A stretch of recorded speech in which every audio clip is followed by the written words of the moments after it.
Scholars have debated whether the characters on the surviving characters document are authentic. While skeptics of Joseph Smith, beginning with Anthon himself, have largely dismissed the characters as either fabricated or copied from sources available to Joseph, Latter-day Saint scholars have argued for their resemblance to ancient Egyptian scripts, as well as scripts from ancient Mesoamerica, going along with Mormonism with the Mirth, where Latter-day Saint explores church history and the church's truth claims. Hello, everyone. So in the last episode, we had a look at prophecies in the Book of Mormon. We looked at some specific prophecies, such as Mary being the mother of Jesus, Jesus being baptized by John, Columbus coming to the Americas, John writing the Book of Revelations, and Joseph Smith being a Latter-day Seer and Restorer, and the Messiah Ben Joseph tradition. And also the Charles Anthon prophecy in 2 Nephi 27, when Martin Harris brings a copy of the characters of the plates to Charles Anthon. We had a look at the critics' position that these are just backdated prophecies of Joseph Smith, and then some of the apologetic responses. So go back and watch that one if you haven't. In today's episode, we're going to be exploring about the issue of Reformed Egyptian. Does such a language exist? Is there any evidence to support the Nephite writers writing in a language of Reformed Egyptian? I'll also be discussing the characters document. Is this the document and the transcript that Martin Harris brought to Charles Anthon? And are these authentic ancient characters, or are these modern invented characters by Joseph Smith? So let's dive in.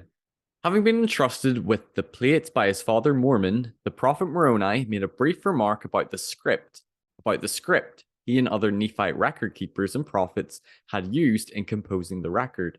He said, "And now behold, we have written this record according to our knowledge, in the characters which are called among us the Reformed Egyptian, being handed down and altered by us according to our manner of speech." Moroni then went on to say that if our plates had been sufficiently large, we, the Nephite record keepers, should have written in Hebrew, but the Hebrew hath been altered by us also. And if we could have written in Hebrew, behold, ye would have had no imperfection in our record. This was punctuated with the comment that because that none other people knoweth our language, therefore the Lord hath prepared means for the interpretation thereof, meaning the Nephite interpreters that Moroni deposited with the plates. 1,000 years before Moroni's time, Nephi made reference to Egyptian, but in a different sense. At the beginning of 1 Nephi, Nephi said that he was writing his record in the language of his father Lehi, which consists of the learning of the Jews and the language of the Egyptians. Critics state, however, that the idea of Reformed Egyptian writing system simply does not hold up to solid scholarly scrutiny. No formally trained archaeologist, anthropologist, or linguistic not employed by the church has ever recognized the characters of Reformed Egyptian as a legitimate language and writing system that can be supported by evidence. Outside of Mormon scholars, there's not any recognition or belief in a Reformed Egyptian script or language. Photos of so-called Reformed Egyptian documents, scholars have not found any Reformed Egyptian language, and they don't even know if it's a real language or if it was just invented by Joseph Smith. Bear goes on to say, Moroni makes it clear that Reformed Egyptian is the name which the Nephites have given to a script, based upon Egyptian characters and modified over the course of 1,000 years. So it is no surprise that Egyptians or Jews have no script called Reformed Egyptian, as this was a unique Nephite term. Non-Latter-day Saints and others have long scoffed at the idea that an Israelite group from Jerusalem should have written in Egyptian and mocked the term Reformed Egyptian as nonsense. However, since Joseph Smith's time, we have learned a great deal about Egyptians and Israelite records and realized that the Book of Mormon was more correct in each respect. Closer to Lehi's time, Israelite documents from the 9th to 6th centuries BC, from which we learned that the Israelites adopted the Egyptian hieratic numerals and mingled them with Hebrew text. More important, however, are Hebrew and Aramaic texts, languages used by the Jews of Lehi's time, that are written in Egyptian characters. One of these is Papyrus Amherst 63. The use of Egyptian script by Lehi's descendants now becomes not only plausible, but perfectly reasonable in the light of archaeological discoveries made more than a century after Joseph Smith translated the Book of Mormon. So there is actually supporting evidence of Egyptian influence in Jerusalem before the Babylonian exile in 600 BC during Lehi's time. Saying that Lehi's language consisted of the learning of the Jews and the language of the Egyptians actually fits the historical record and context of the time. It fits that Jews during this time period would have written documents both in Hebrew mixed with Egyptian hieratic characters. Other documents also support that there were Hebrew writings written in 7th and 8th century BCE in both Hebrew and Egyptian. Scholar William Hamblin has also noted that metal documents from the regions of the Mediterranean have been written in various Semitic scripts, including Hebrew, as well as adapted forms of Egyptian. This gives plausible ancient context for the Nephites' perpetuation of Hebrew and what they called Reformed Egyptian in their metal record keeping tradition. Michael Ash, in his book Shaken Faith Syndrome, supports that scholars point to Egyptian influence in Israel and that all in Lehi's world would have been instructed in the Egyptian language. Reformed Egyptian isn't a language but what the Nephites called their language, being modified or altered Egyptian by the Nephites. Linguistic scholar Brian Stubbs has discussed the parallels and connections between the Uzo-Aztecan language and Hebrew, supporting the possibility of Hebrew being carried over and disseminating into some Mesoamerican languages. This is also substantiated and supported by other non-LDS scholars that the correspondences are beyond coincidental. However, the conclusions remain tentative and ongoing research is required. Ash states that it is most likely the Nephites embraced and immersed themselves in the culture, habits, and language of existing Mayan peoples. The writing in Reformed Egyptian being an attempt to preserve their old world written language, but this sophisticated writing system was only to the elite priestly class. It was interesting to note how King Benjamin caused that his sons should be taught in all of the languages of their fathers, implying that they are perhaps not speaking the same language as their fathers of Hebrew and Egyptian in the New World. Ash states that the Reformed Egyptian could be a mingling and mixing between Egyptian glyphs, Hebrew, and Mayan characters from their new culture.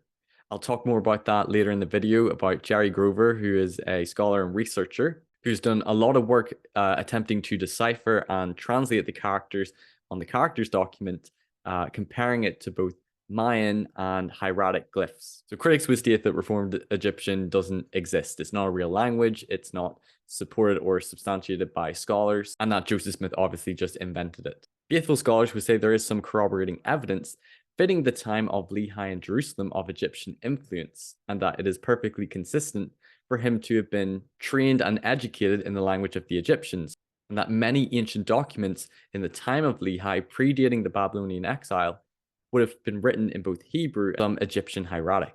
Reformed Egyptian is an unknown language.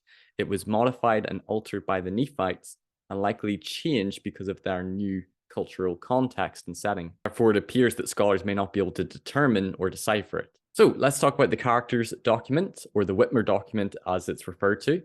So in the last episode, we discussed the prophecy in 2nd Nephi 27, and in 1828, during the translation of the 116 pages, Martin Harris brings a copy of some of the characters from the gold plates to different scholars to verify them. He takes them first to Mitchell and then to Charles Anthon. In one account, Anthon says, "The whole story about my having pronounced the Mormonite inscription to be Reformed Egyptian hieroglyphics is perfectly false. The farmer Martin Harris added that he had been requested to contribute a sum of money towards the publication of the Golden Book. So urgent had been these solicitations that he intended selling his farm and handing over the amount received to those who wished to publish the plates. As a last precautionary step, however, he resolved to come to New York and obtain the opinion of the learned about the meaning of the paper which he brought with him, and which had been given him as part of the contents of the book. Although no translation had been furnished at the time by the young man with the spectacles, on hearing this odd story, I began to regard it as part of a scheme to cheat the farmer of his money, and I communicated my suspicions to him, warning him to beware of rogues. He requested an opinion from me in writing, which of course I declined giving, and he then took his leave, carrying the paper with him." However, according to the account of Martin Harris in Joseph Smith's history, he states that Charles Anthon stated that the characters showed to him, which were not yet translated, were authentic and were Egyptian, Chaldaic, Assyriac, and Arabic, and that they were true characters. Although people did not know how to translate Egyptian, so there's no way that he would have been able to translate the characters on there. However, he retracted his statement when Martin told him about the characters being delivered to Joseph Smith on gold plates by an angel. Their accounts do differ, and it seems to be a game of he said/he said. Fair states, Anthon denied that he had ever validated either the characters or Joseph's translation. though his two written accounts contradict each other on key points. For example, in his first letter, Anthon refuses to give Harris a written opinion, but in his second letter, Anthon claims that he wrote his opinion without any hesitation, because he wished to expose that what he was certain was a fraud. A clue as to what Anthon said may be found in Martin Harris's reaction.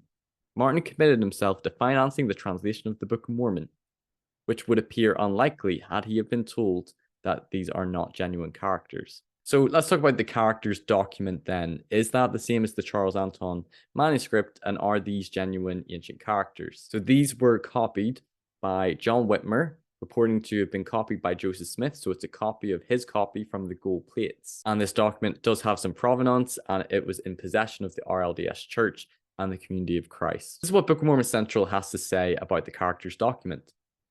The transcript is filled with characters that are believed to have been taken from the Book of Mormon plates and shown to Mitchell and Anthon by Harris for their examination in the winter of 1828.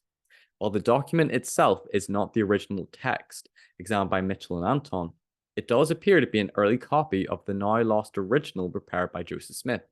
In his 1838 history, Joseph quoted Harris, quoting Anthon, as determining that the characters were Egyptian, Chaldaic, Syriac, and Arabic. In a letter to Eber D. Howe, dated January 15, 1831, W. Phelps portrayed Anthon as describing the characters as ancient shorthand Egyptian. Because Anthon's description varies significantly from the surviving fragment of characters, it is difficult to reconstruct what exactly was represented on the original documents prepared by Joseph Smith. For example, Anthon spoke of the writing he saw arranged in columns, whereas the characters document is arranged in rows. Anthon likewise spoke of seeing a Mexican zodiac on the text he examined, something absent from the characters document.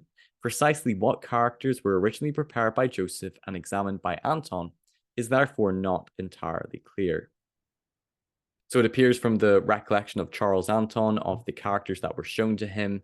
He talks about a Mexican zodiac and them being in columns. He talks about concentric circles and half moons, which appear to not be present in the characters document. Calling into question, is this the Anthon transcript, or is this a different part of the gold plates that were copied? But the document itself does seem to have provenance. It's believed to be an authentic copy of Joseph Smith, copied by John Whitmer as characters from the gold plates. This has sparked some controversy among critics and scholars whether these are authentic ancient characters or if these are just modern inventions by Joseph Smith. Let's look at the different arguments. That the reformed Egyptian characters in the characters Whitmer document appear to contain the entire English alphabet and numeric system, that it is more of a form of deformed English rather than reformed Egyptian. Dan Vogel, a renowned critic and historian of Mormonism, states that apologists and faithful scholars are trying to vaguely find parallels to ancient languages. He quotes numerous scholars in his three-part series examining the characters, where some cannot verify that these characters are genuine, authentic, ancient characters, and cannot be successfully linked to ancient Egyptian hieratic or demotic. Dan Vogel's theory of the characters is that Joseph Smith invented them himself. That these were invented by Joseph Smith. There are parallels to some of the characters resembling magical books in a parchment possessed by Hiram Smith, which he believes may have influenced Joseph. But these are weak parallels to ancient demotic and hieratic characters and cherry picking by faithful scholars to support ancient authenticity. He believes it's modified English language and it has a made up or invented quality. He says it's unlikely that Joseph reviewed ancient languages, might have been influenced by the magical characters he had been exposed to, but that scholars are unable to decipher or confidently link it to any ancient language. One note I would make is that it's very risky and very overconfident of Joseph Smith if he is making this up, if he made up his own characters, wrote them on the characters document, and then had Martin Harris take them to a scholar. That's a very risky and overconfident thing to do because it could have been very easily exposed as a fraud. And you kind of think, why would Joseph do that if he just made up his own set of plates? Jerry Grover, who is a researcher and geologist, has done lots of research into the characters document, and he has a book entitled Translation of the Characters Document. He's also been on different interviews, such as with Gospel Tangents. He also believes that it was the front plate that was brought to Charles Anthon, as the characters document doesn't match the description. He points out that some scholars see no resemblance, while others see some similarities to Egyptian hieratic.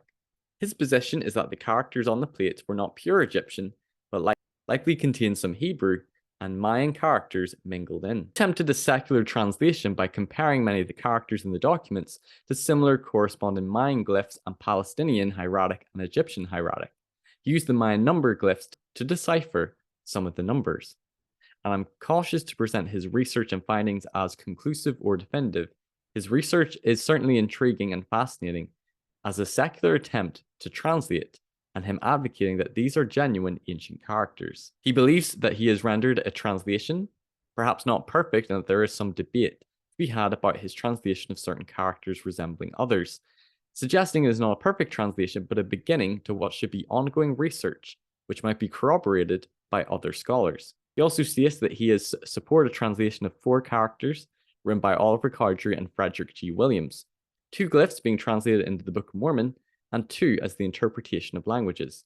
Both he states are verified and correct translations. However, there are some limitations and challenges to his work of trying to do the translation, which he acknowledges in his book. The documents were copied by Joseph and then apparently copied again by John Whitmer, introducing the possibility of potential errors and inaccuracies.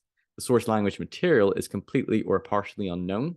The potential language sources to be utilized are themselves somewhat incomplete, and it is a limited script, only one document of some of the characters.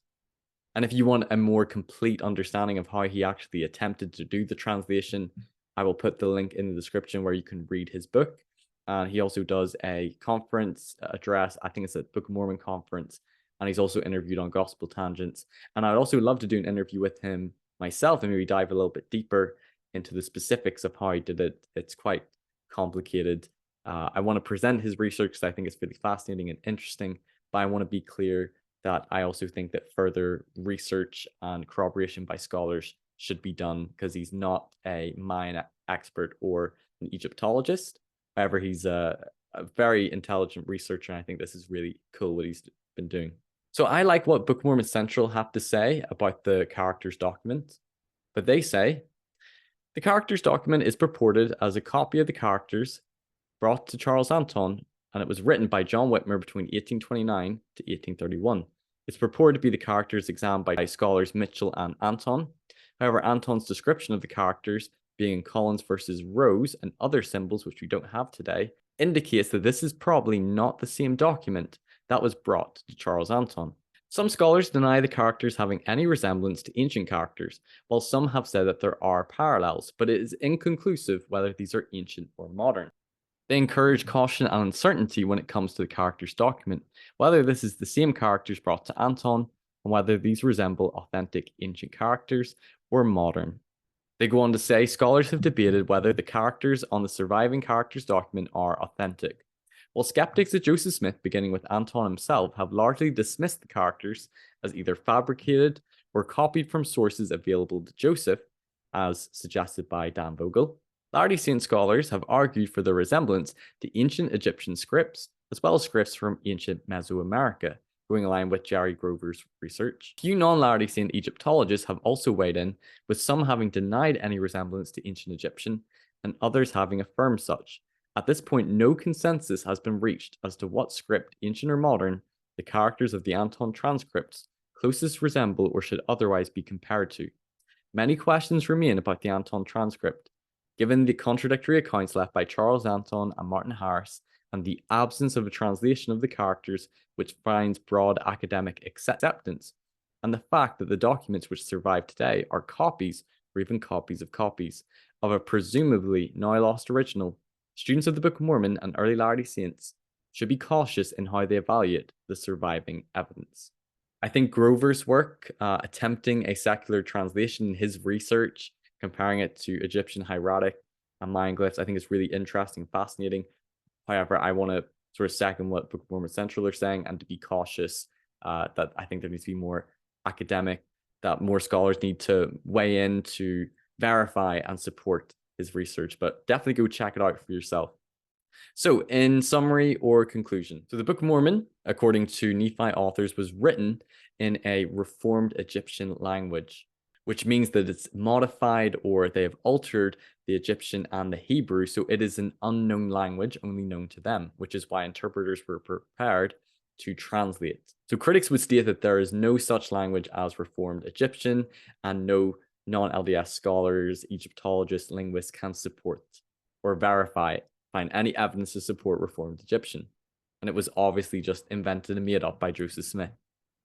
Faithful scholars state that there is Egyptian influence found in Jerusalem predating 600 BC, before the time of the Babylonian exile.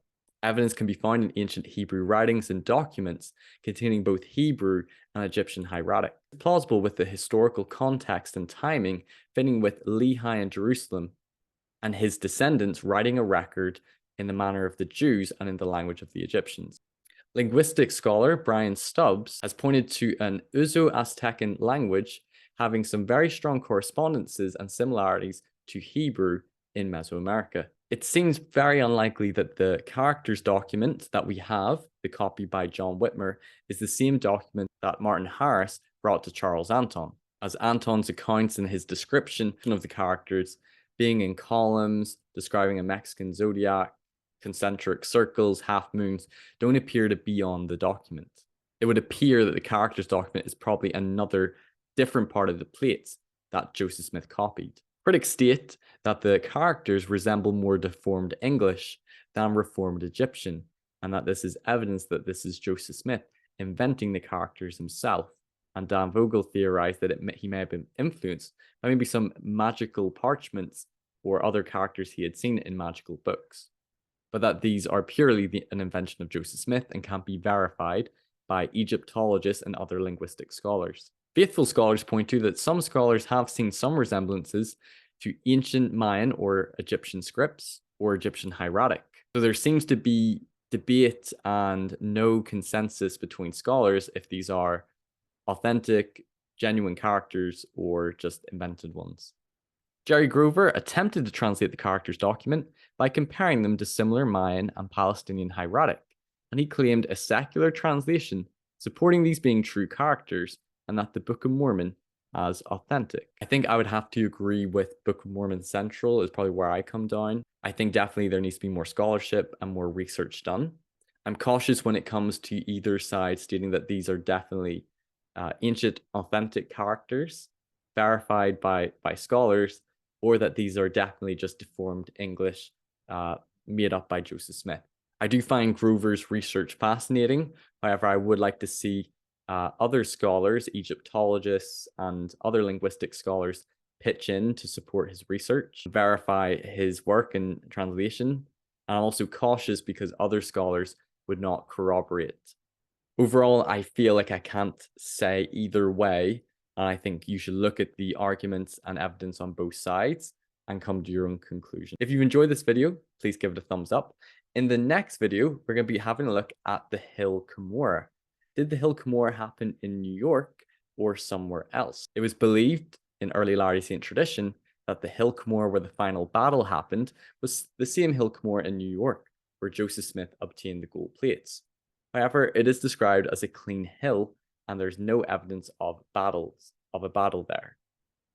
Was the Hill Cumorah in New York? Was that the location of the Hill Cumorah in the Book of Mormon? We'll talk about it in the next episode. But if you enjoyed this one, give it a like, please share and subscribe to my channel so you don't miss any future content. Comment underneath your thoughts and also include any other articles or any other scholarship on this matter that you would like to include. Check out the links in the description. I'll see you next time. Take care. Bye-bye. However, I want to sort of second what Book of Mormon Central are saying and to be cautious that I think there needs to be more academic, that more scholars. Thanks everyone for watching this episode. If you've enjoyed it, please give it a like, share it with others who might benefit, and don't forget to subscribe so you don't miss any future content. You can also listen to these episodes on podcast form on Anchor or Spotify, and you can follow me on Facebook, Instagram, and TikTok.